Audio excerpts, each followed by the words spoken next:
say like good morning and welcome back to another webinar, which we haven't done for a while. So thanks to everyone who is joining us. For those that don't know who I am, my name is Jess and I work here at Best Farming Systems in Goulburn, and I'll just be hosting the webinar today. So before we do get started, I'll just do a little bit of housekeeping. So the webinar will run for about an hour, and then we'll do a Q&A session at the end where you can ask any of our speakers questions. So feel free to drop those questions either in the chat box or there is a Q&A box as well. So we'll look at those at the end. Now let's talk about who we actually have here today and what will be covered. So we're excited to welcome Jaime as our main speaker. So Jaime is a rancher, an educator and a regenerative ag expert, I would say. Have 30 years of experience under your belt, and basically you help farmers, help ranchers regenerate their land quickly and help them with profitability of their land. So Jaime's going to be talking about two topics today. One will be the long-lived soil carbon, so how it's created and why it's crucial, and then secondly we'll just talk about overgrazing as well. In addition to Jaime, we also have Adam. So he's a local farmer here around Goulburn. He's successfully completed Jaime's courses. So he'll just basically give his first-hand experiences and just see some of the results that he's had on his farm as well. So one more thing before we get started. So Jaime is coming to Australia in February in about 2.5 weeks' time. So for the Grassroots Festival. And then following that festival, he's going to be running some 2-day courses across Australia. So I think at the moment there's one in Tasmania, one locally here, and 2 in Queensland. But watch this space, there could be more, we never know.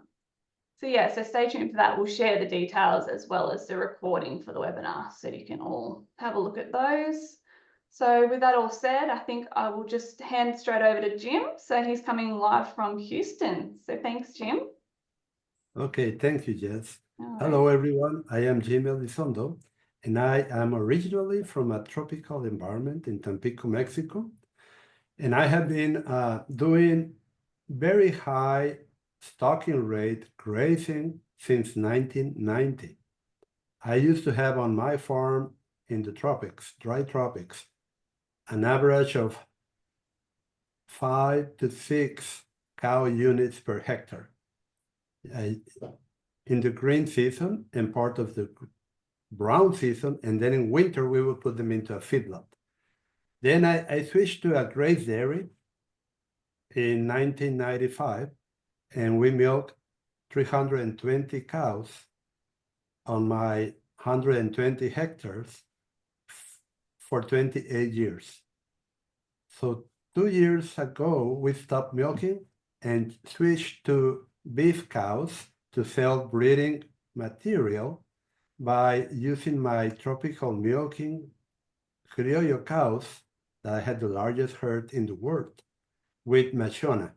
Machona is a Bos Taurus, African Bos Taurus that comes from Zimbabwe and other countries around it, even the very wet tropics. Luckily, after we moved to the United States, and I still have my farm in Mexico, I went to work for a farm in Florida that they wanted to regenerate the soil with cattle. It's what I do, and I've been doing all my life. So they asked me, what breed do you want? I need an adapted breed to do that. So what breed do you want? I said, well, right now they're selling the Machona herd in New Mexico, which is a cold and dry environment. So the owner told me, go and buy them. And so it was 163 cows and 10 bulls that I brought back after 2 days of travel to North Florida, and they adapted beautifully. And after 12 years of selecting them, now it's one of the best or the best Machona herd in the world. And we regenerated that land by creating long-lived soil carbon, which turned the white, sandy soil into almost black. Organic matter went up 3 times, and productivity of the grass went up up 5 times as the same as the stocking rate.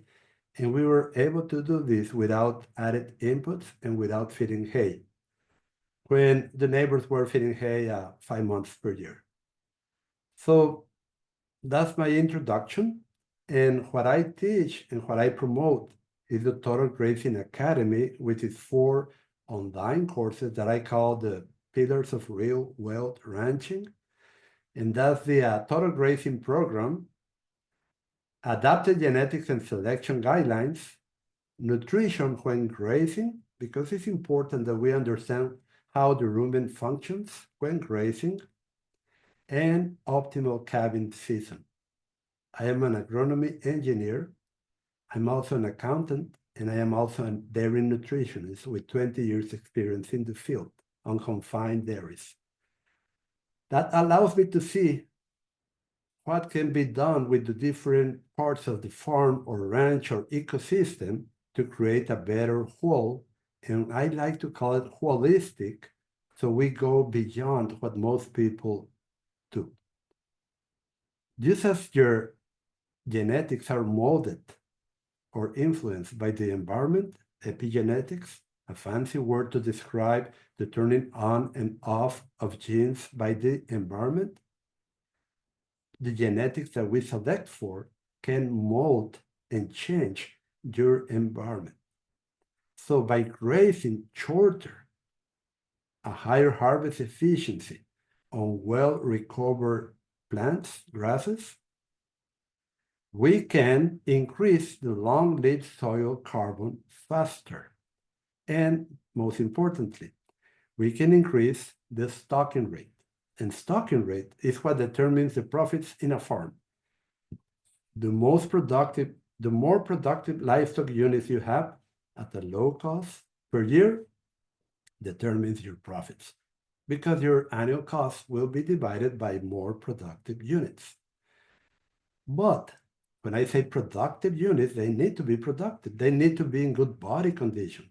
So how are we going to achieve this if we only have so many tons of grass per hectare? Well, we can increase grass productivity, one, and we can increase soil fertility by increasing the long-lived soil carbon. So we want to do both. What we do first is to increase harvest efficiency while we minimize overgrazing. And overgrazing is grazing a plant before it is well recovered. When you overgraze, you shorten the grass roots.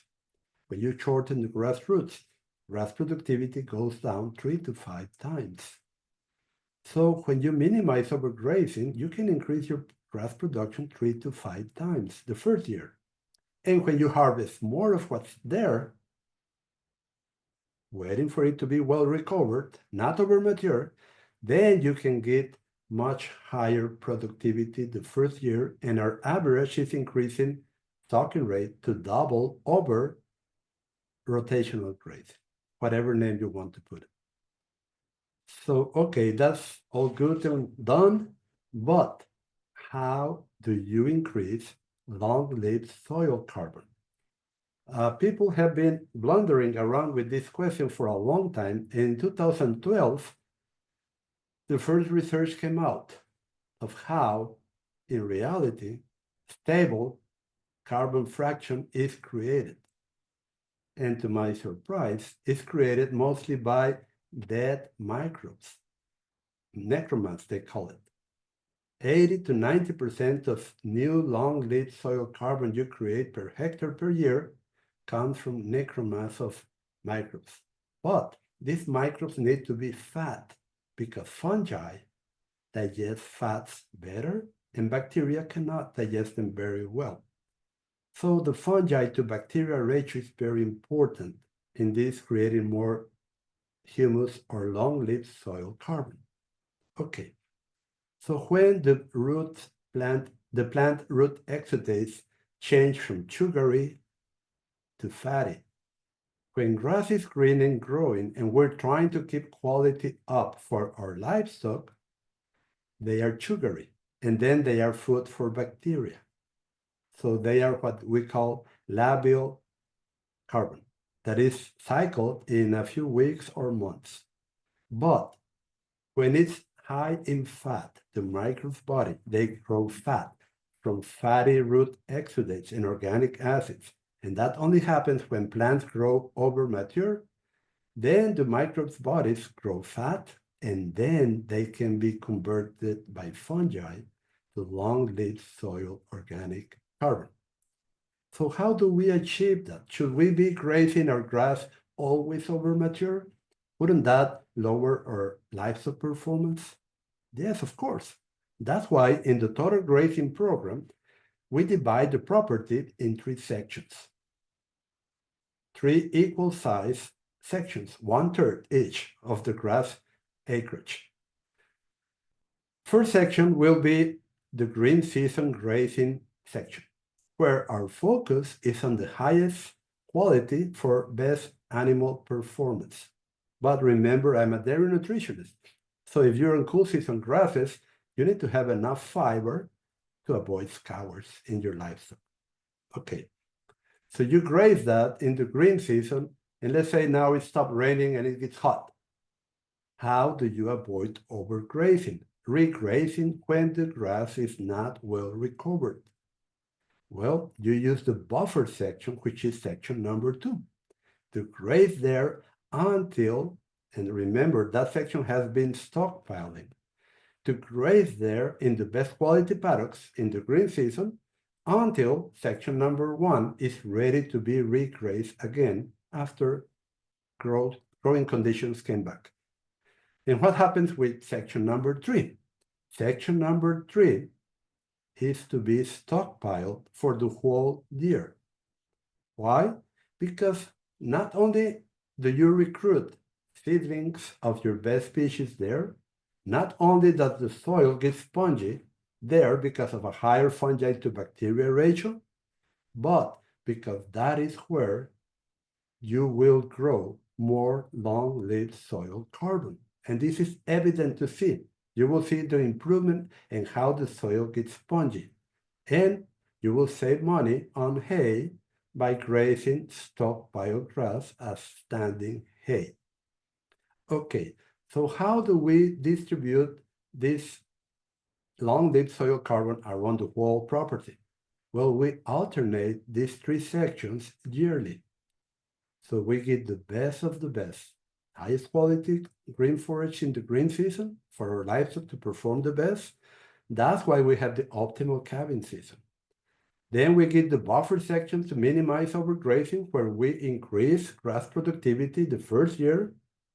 And then we stockpile to improve the land and to recruit more best grass species back into your soil and to increase long-lived soil carbon, which is the real fertility of your soil. Now, I would like to pause a moment for questions before I continue. You can raise your hand and I will unmute you so you can ask a question. Hello, Terry, Rupert, Peter, Paul, Miles, Mark. Hey, then, Darren. I have seen Darren, that falconer. Bryce, Barry, Avon, Adam. Hello, all. Do you want to ask questions now, or you want to wait until the end? I think everyone's shy. Huh? Yeah. No, don't be shy. And this is being recorded, I hope, because Yes. it came out beautifully. I never done it like this. Okay. Okay, so I'm going to continue then.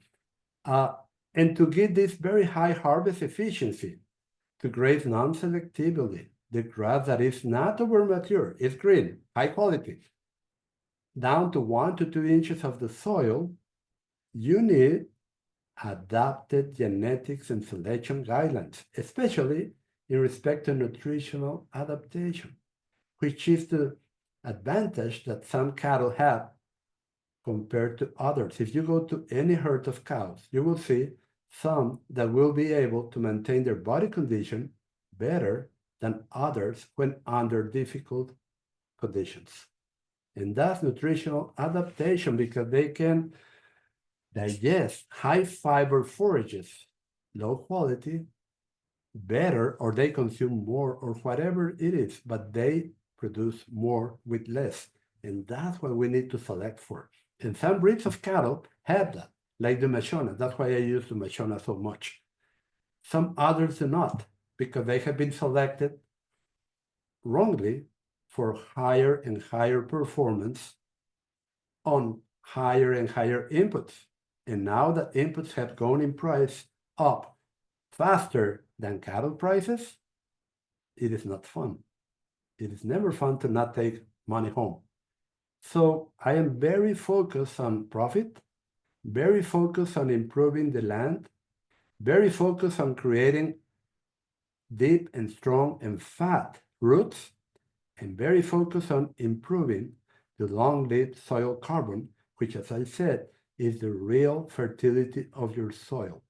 If you only take one thing out of this, the one thing, the most important thing, is that you need to learn how to increase your long-lived soil carbon, your true fertility, and that is by stockpiling no more than 1 year normally, depending where you are at, and then you need to take it off at least once a year. If not, then you're going to create a thatch that will inhibit sunlight from reaching the seedlings and the growth points which are close to the soil surface. And you will start to get wider and wider interplant spacing. And that goes against our goal of creating a more efficient solar panel. Okay? So as the cow needs the grass needs the cow. They evolved together.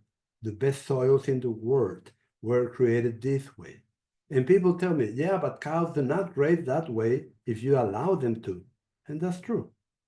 But in the past, 20, 30,000 years ago, half of herbivores by mass, by weight, were hang-out fermenters who could take the remnants, residuals that ruminants left behind and maintain body condition. Which are hang-out fermenters? Horses, zebras, hippos, rhino, elephants, mammoth, giant ground sloth. All of them could digest those high fiber, lower protein residuals and maintain good body condition. In fact, I do a lot of horses behind the cows or with the cows in Florida and in Europe because they thrive grazing on what the cows leave behind.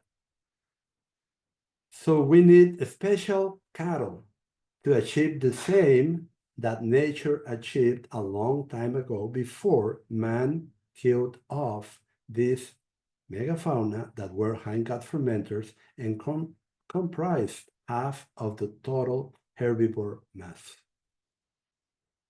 Interesting. You can see all this on my YouTube channel under Real Wealth Ranching by Jim Elizondo. There is a lot of videos I have there for free.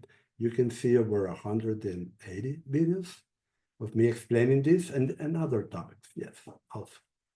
Okay. Now, if you think, yeah, but that's in the tropics and I'm not in the tropics or that is, I have clients and students all over the world. I have in Scotland, in the UK, New Zealand, Australia, in the tropics, in Canada, in the United States, in all different environments, in Mexico, I've even taught courses in Colombia and in Hawaii. So, yeah, it works everywhere. The universal principles are the same. We just need to tailor them to your specific environment and situation.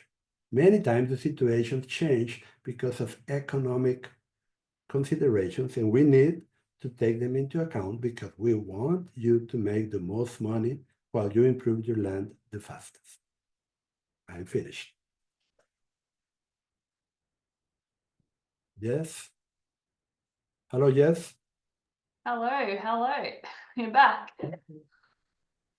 I hope I didn't take too long because it's time for Adam to share. Or is there questions? I can answer them. Yeah, any questions? Otherwise, we'll get Adam back on here. There he is. I'll just unmute myself there. Hi, guys. Well, I guess Jamie's run through what the basics are of the real wealth ranching and total grazing and things like that. So I'll just give you a bit of a rundown of my journey and I guess, our farm and things like that. You can see in the background there, that's about a week ago, one of our breeding mob in the background there. So we've got a 300 hectare property about 20 minutes out of Goulburn towards Crookle. It's a combination of rocky basalt hills like that one that you can see there. And we've got some lighter country that goes back to quartzy sort of gravelly country as well. It's mainly the basalt hills. We have about 700 mils of rain, average 650 to 700 mils of rain. So that can be highly variable, of course. It could go from 450 to 1200. So there's a big swing there, which means that there's some fairly major management decisions need to happen between those years. And what else? 300 hectares, 700 mils of rain. Stocking rates, we before we started with the total grazing, I think the historical high was roughly 250 head, and that was cows and calves, and we're now running at about 400 head, a little bit over, and hopefully we can keep slowly increasing that with our better adapted genetics. We started out with just straight feedlot style Angus, large frame, not well adapted to anything other than short green feed or extra.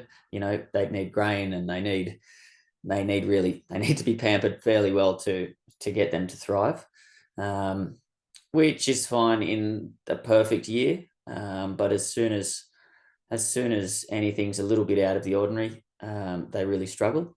So the last 4 years, I guess 3 or 4 years, we've slowly been doing some AI work where we've been introducing some more adapted genetics to our herd. So basically with the Mashona bloodlines, seems to work very well. We're quite conscious of our market, because if it's not black, you're penalized in our market at the moment. Sounds crazy, it probably is, but that's what it is. So the Mashonas, they do have solid black hides. They can be polled, and when you cross them with an Angus, you get some fairly well adapted animals that are still looking a lot like an Angus, and we just call them an Angus cross, which is what they are. So I guess in 2019 we had a fairly short, hard, sharp drought here that everyone still remembers pretty well. I think our annual rainfall dropped down for that rolling 12 months was close to that 450. So incredibly hard, very little regrowth. The old man was basically doing everything himself, and I'd seen him feeding hay, and then we'd run out of hay and we'd sell some more cows and buy some more hay and run out of cows and buy some more hay, and it was sort of this cycle that was never ending. And I must have got him at a time where he was thinking that what we were doing wasn't working, and so I introduced him to the total grazing, and what I thought seemed to connect the dots a lot better than anything else I'd read anywhere else. I was very interested in sort of the holistic grazing, and we started doing graze a third, leave a third, trample a third, and we found it never quite worked well for us. Our pastures just continued to get more over mature, especially we've got a lot of phalaris base in our pastures, and I think that's only because it's quite an unpalatable species. So as you graze a third, the cows would come in and clean up all the clover and all the ryegrass and anything else that was there and leave the phalaris, and we'd end up with more and more phalaris. So we'd sort of gone from there and then moved to the total grazing. And yeah, it was sort of the old man was fairly skeptical at the start, but he said, look, you want to have a crack at this? Let's jump in and do it. So we did that. There's been a lot of lessons learned along the way, with especially animal condition, having your priorities wrong is costly. If you're Jamie always says fat cows, but quite often people just want to hear higher utilization and more stock, which if you're not careful,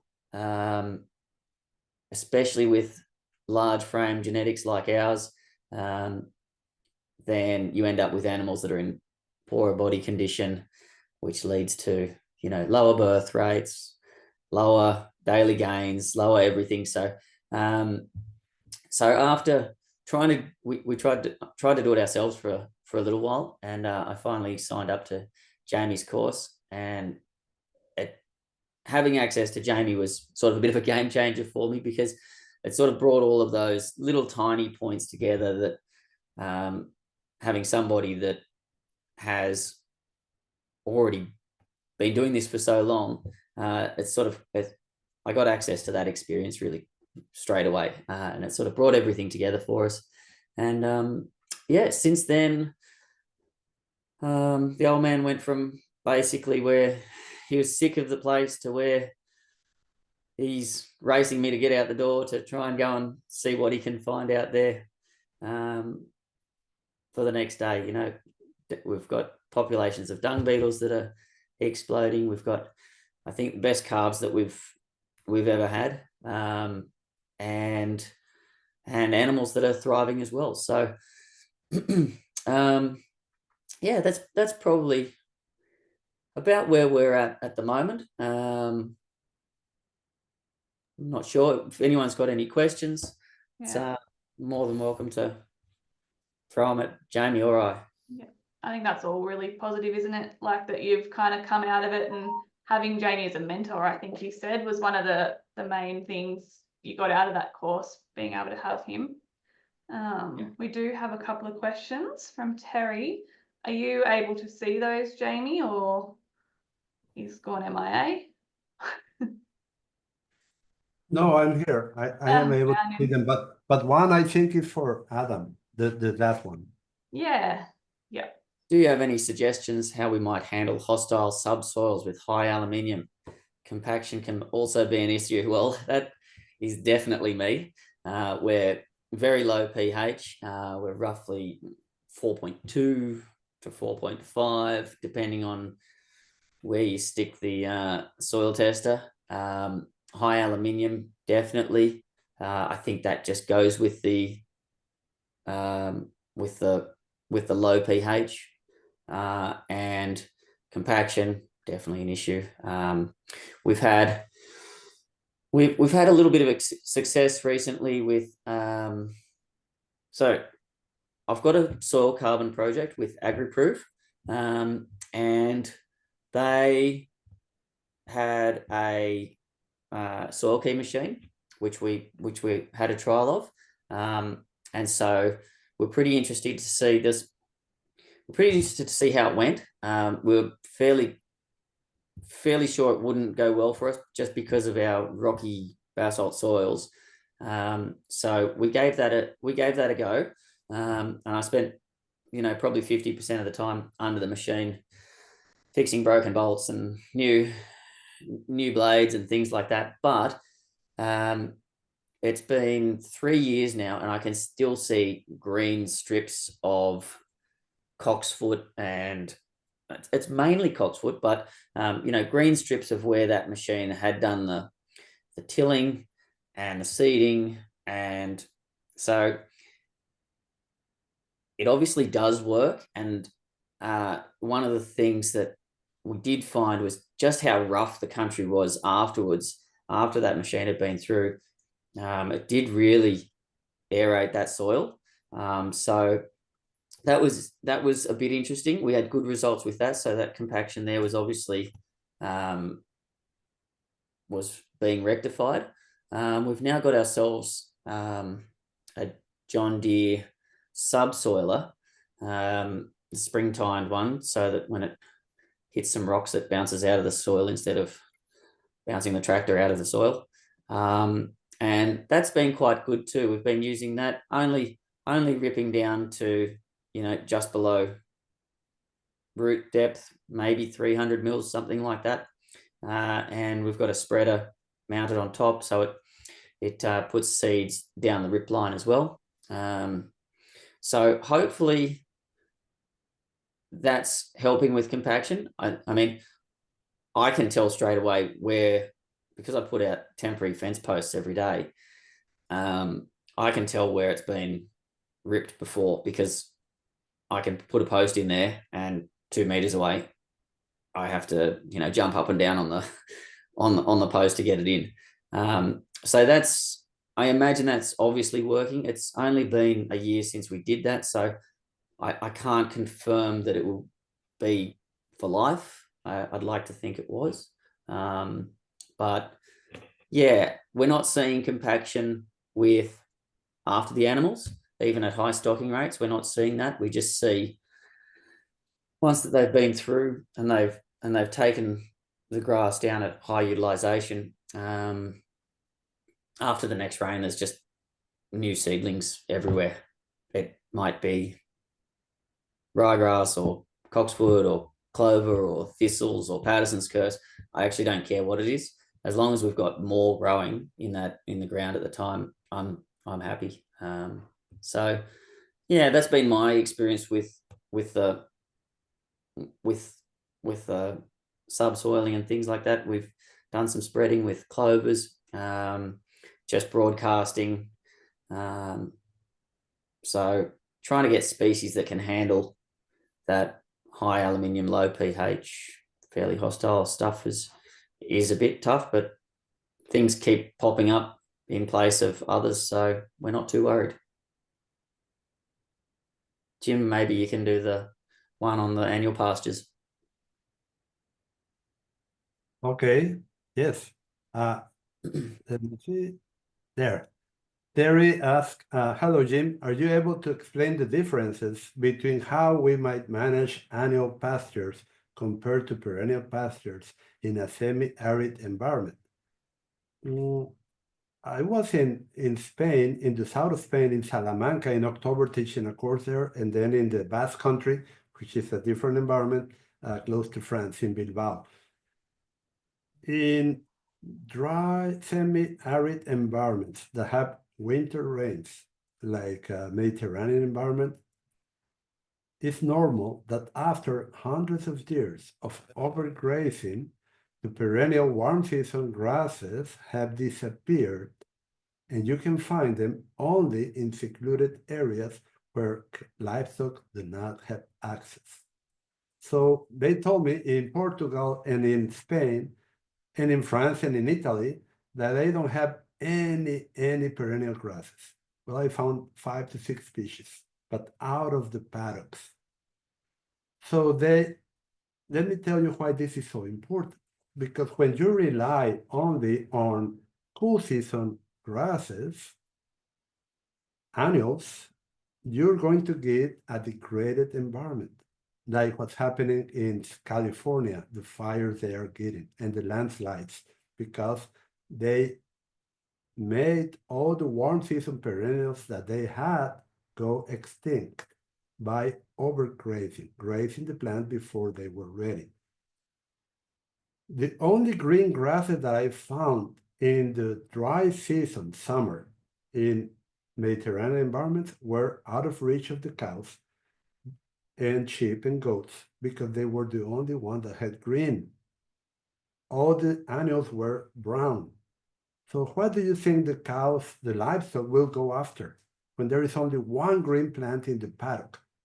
And when they are continuous grazing, which is constant grazing, anytime it regrows tall enough, they will hit it again, eventually depleting its energy reserves and killing it.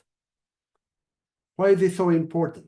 Not only because we can produce more, but because mycorrhiza, the most important symbiosis between your grasses and forages, legumes, and a fungi, needs time to colonize the roots of the new seedlings of your annuals when it starts raining. And then 1 or 2 months after that, it takes like a month to colonize them. And then it gets too cold and they don't grow well enough until spring. And then if spring is short, you're out of luck. But when you have some perennials there, even though they are dormant, by grazing in the 3 sections system that I am proposing, then your annuals germinate and they're immediately colonized by mycorrhiza, and you get higher, you get 1 month more of green grass and the difficult time before winter. So that's a big, big consideration.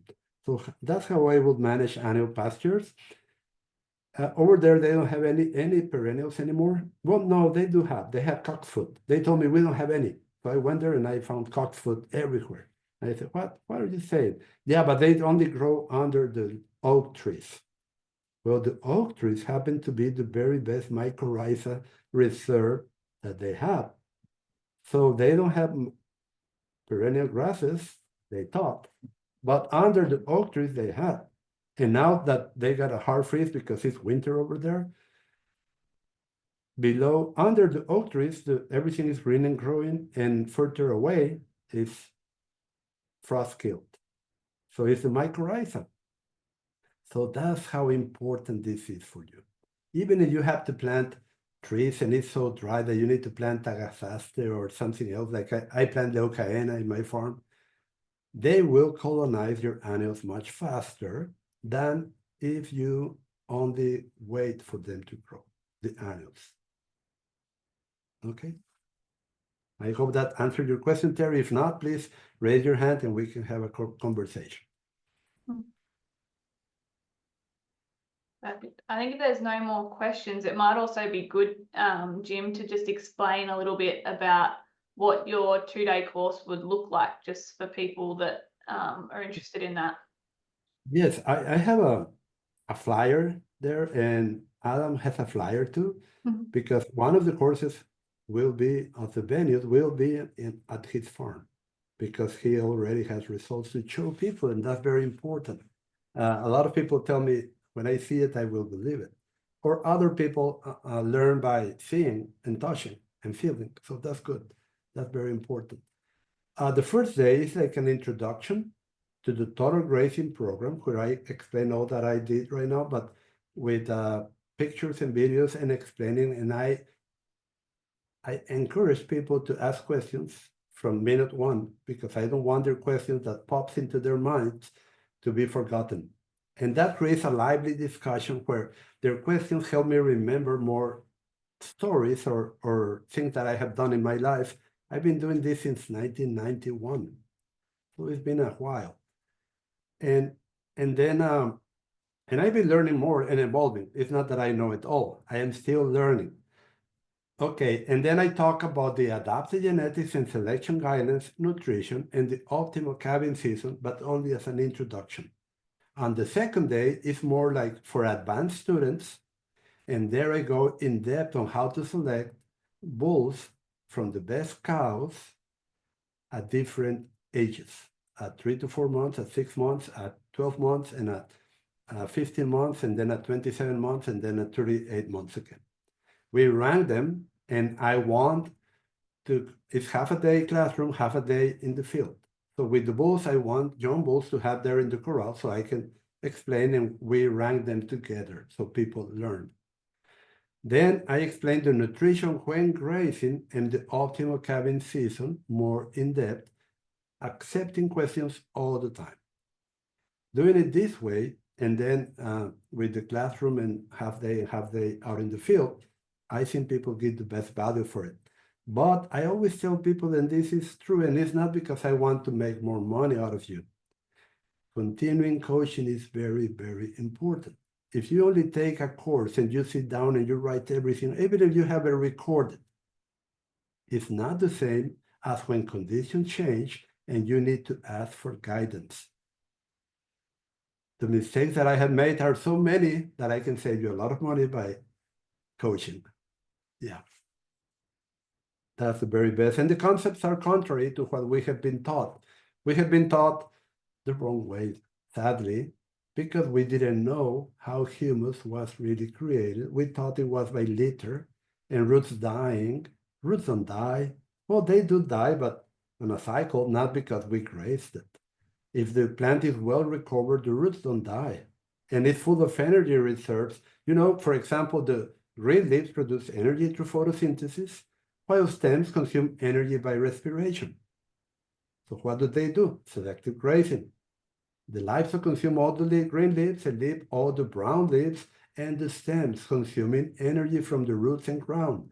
And then they wonder, why do I have such low energy plants and low productivity? Well, okay. We were taught this in secondary school. I'm sorry. Yeah, perfect. Thank you. Thank you for sharing. I mean, I think I'm more of a hands-on kind of gal too. So I think, yeah, actually having a physical course to go to is really good. And as mentioned earlier, for anyone that missed it, we will send out those details. So there's a few around Australia, Tasmania, New South Wales, Queensland, and maybe one in SA we spoke about this morning. So I'll put all those out. But I think if there's no other, actually might be another question there. There is a comment by Bryce. That's for you. Yeah, he's just saying he's had multiple experiences with TM where varieties of pasture absent for years or decades do reappear. So just basically by stimulating your native biology. Yes, that's very important. What is TM? Sorry. So that's our signature product. So the biostimulant. Oh, So, okay. Yeah. What we do with the long-lived soil carbon created by the plant without any inputs. Yep. Well, I would use that to start the wheel going. But what we do is exactly that, create the growing conditions for those species that are germinating every year and they die off because we don't have high enough fertility and water holding capacity. When we provide the environment for them, then they can grow. And when we do the 3 sections in the stockpiling section, they can establish and reproduce. Exactly. I think that's what we say to a lot of our farmers. It's we can help get your bugs fired up and stimulated, but management plays a huge role in the whole system. So yeah, I think it's really important to have them both. Yeah, I've got the ripper and the seeder. All of our seed gets a TM seed treatment on it as well. So whenever something does go out, it's always treated for us too. You know, TM's just one of the things, but it's always in there. So amazing. Well, I think we've actually. Sorry, I just want to tell a story. In the farm in Florida, the sandy soil was 1% organic matter and nothing grew well. And I was not allowed to use any fertilizer, not even rock phosphate. So I started observing and I saw that grass grew like 5 times taller in the trails left by pocket gophers.